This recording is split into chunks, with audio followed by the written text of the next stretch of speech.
Member statements. The Honourable Member for Dawson Trail. Madam Speaker, it is my honor today to present the Dawson Trail Art and Heritage Tour. The old Dawson Trail was the first all-Canadian route that linked the Great Lakes with the Canadian prairies. It was a water and land route that began at Port Arthur, Ontario, and ended at St. Boniface, Manitoba. The land portion of this trail, now referred to as Dawson Road.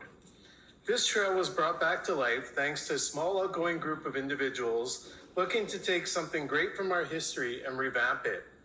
This trail is much more than just connecting paths. It's a beautiful part of our history and of our present.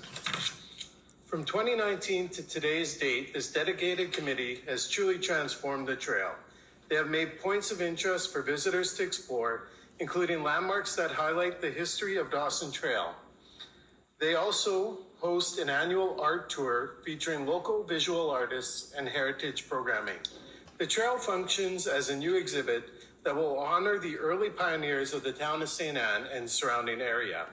This exhibit is one of several supported by the Dawson Trail Commemorative Project, an initiative that was started to recognize the early history of Dawson Trail.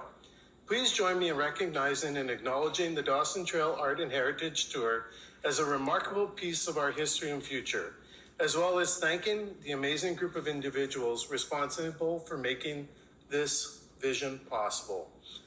Two of them are joining us in the gallery today.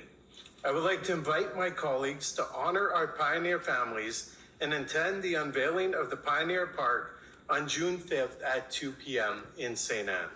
Thank you, Madam Speaker.